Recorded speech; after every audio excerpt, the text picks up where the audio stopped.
Okay, this video is for students around about the Year 10 mark who are wanting to revise some of their Year 9 geometry and apply that. So let's go through a few things, because by the end of this video we want to be able to find angle A.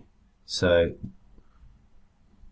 what's the value of angle A there at C? Alright, so in order to do that we need to review a few things. So some of the types of angles, angles at a point, complementary,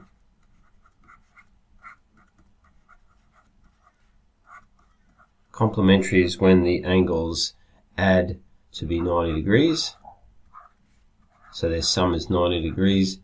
There's supplementary, and the same except for we're talking 180 degrees. So supplementary sum to 180 degrees. We've got a full revolution, that's pretty obvious, that's 360 degrees.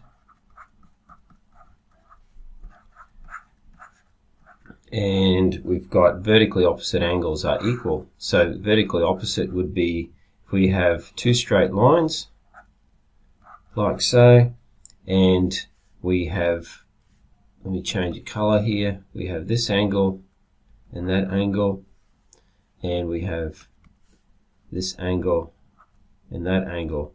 So the two red angles are equal and the two light blue angles are equal. So vertically opposite angles are equal. So we're talking about straight lines and angles that are opposite each other. We're calling them vertically opposite, even if it's not vertical on the diagram, like the two light blue angles. Okay, they're not vertically like as in straight up and down, but they're still called vertically opposite.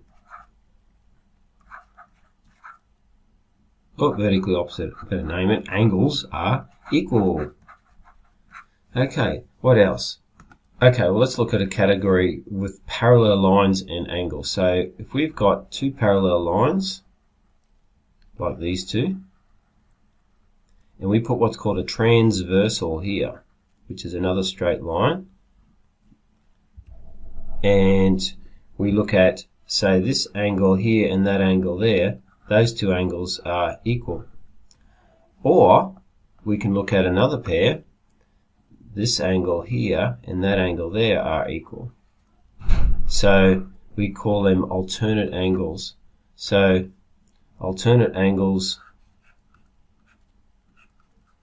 are equal.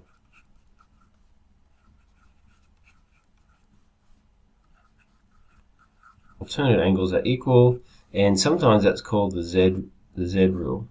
Okay, but it doesn't have to be Z, it can be like an N, and you still get, as long as those two lines there are parallel, you'll get the angles, the alternate angles are equal. Okay, so there's one, there's two more to go. The next one involving parallel lines and angles is sometimes called the F rule, but properly it's called corresponding angles. Corresponding angles are equal. So corresponding angles are equal. So in this diagram, if we maybe choose a different color to the ones we've been using. So the corresponding angle, see how it's called the F rule, that means those two angles. Provided, remember, these two horizontal lines are parallel, of course, that's important. So that and that are equal, so they're corresponding angles. But we can also see up here, if we turn the F upside down, you can see that they're equal as well. So we have corresponding angles are equal. We have a transversal, which is the line that goes up and down, and we have two parallel lines. The angles corresponding are equal.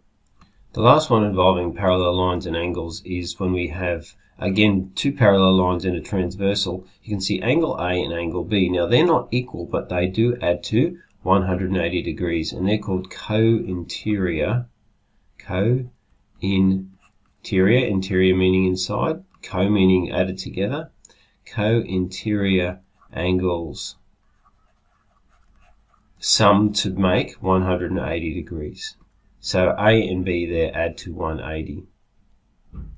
Now this, remember, rest repeating myself, these are all based on parallel lines, and so if we've got, let's use a bit more symbology. If we've got A and B and C and D, we would say that A, B is parallel to C, D, and that would be written as AB parallel to CD as symbols. That's important, make sure you note that.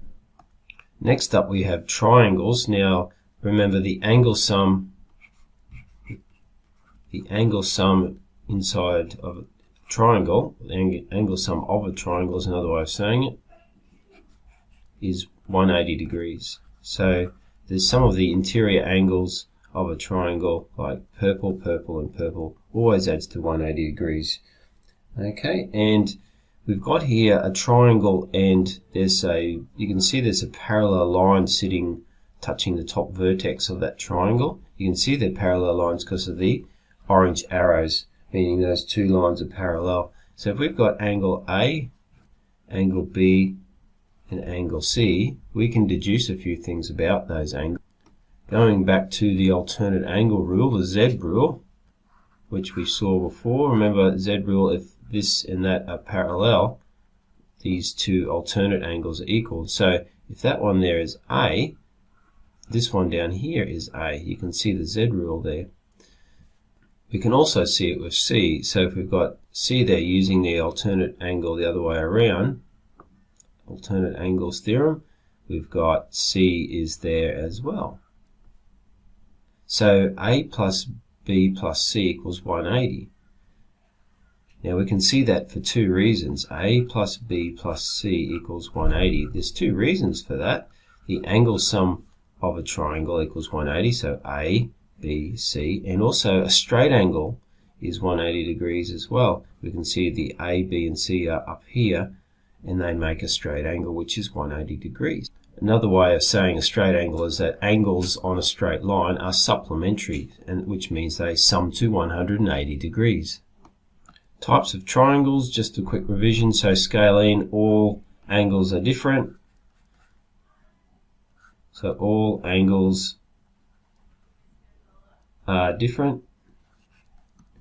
We have, and just remember that triangles can have acute or obtuse angles. Okay, so remember, acute is less than 180, less than 90, I should say. Less than 90 degrees. That's acute. Right angle is 90 degrees. Perpendicular. And obtuse angles are between 90 and 180. So we have an angle there. So if it's obtuse,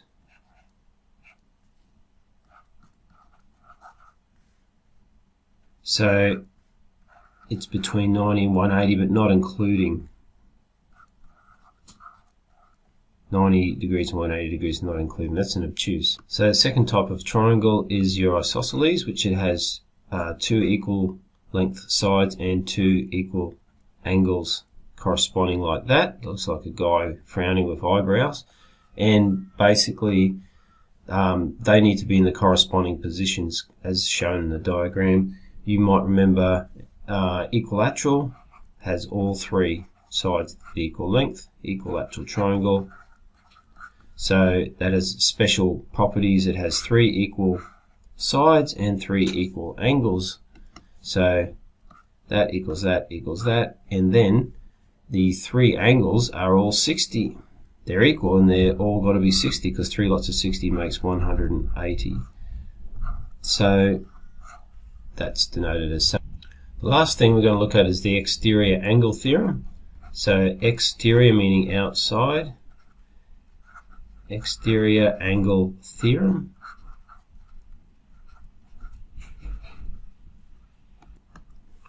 So it says that if we have an angle here, that's the exterior angle of the triangle.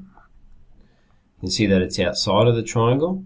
and that line there, even though my drawing's not the best, that's supposed to be a straight line. Okay, and we have a triangle. That says that the two opposite angles that are interior, so that's B and C, the two opposite ones, the sum of them equals A. So in other words, angle A equals angle B plus angle C. So the exterior angle A is equal to the sum of the two opposite interior angles. In closing, I'd like to remind you of the importance of knowing your quadrilaterals. So they're four-sided shapes with straight lines. Okay, they have special properties. So we're talking about your parallelogram, your rhombus, which has equal length sides. That's a terrible drawing. Okay, try again. So alright, so all the side lengths on a rhombus is still not the best. That's a parallelogram, opposite sides are equal length and parallel. And square, rectangle, kite, trapezium. Okay, and the other one is your polygons. Now polygons start from triangle, and then they go to quadrilateral,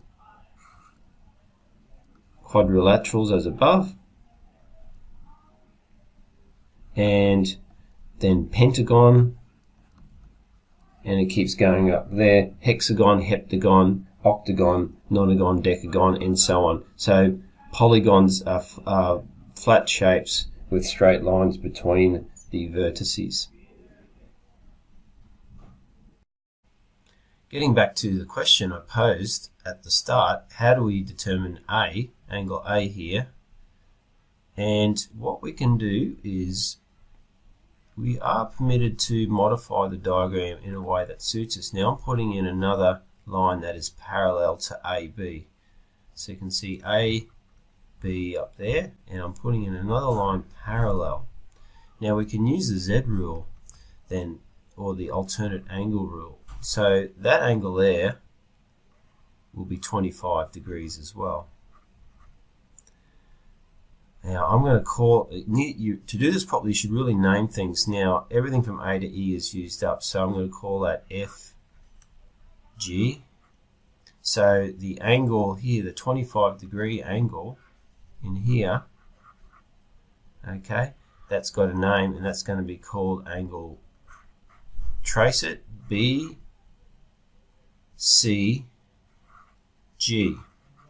Okay, BCG equals 25 degrees, and you can, what you do is put the reason down, and you can use the Z, the alternate angle theorem. So if those two are parallel and those two sides are equal, okay, that's the reason. The other thing we can do here is look at this angle in here, and if you look at going from G, C, and then out to E. Alright, if we trace it out there, we can see that we have a situation of co-interior angles. So that means that angle GCD, so angle GCD plus angle CDE, so in other words that's this plus that 140, that equals 180 degrees. That's pretty easy then, because we have GCD plus CDE equals 180, and we know CDE, that's 140, so angle GCD is 180 take 140 GCD, so angle GCD is 40 degrees, okay, 180 take 140 because of co-interior, so you can put in your little co-interior symbol like that, and like so. Co-interior, that's your little symbol for it, and that means what did we have to find? Little a. So little a equals the 25 plus this 40 that we just found. So is 25 degrees plus 40 degrees is 65 degrees. So we know how to do this.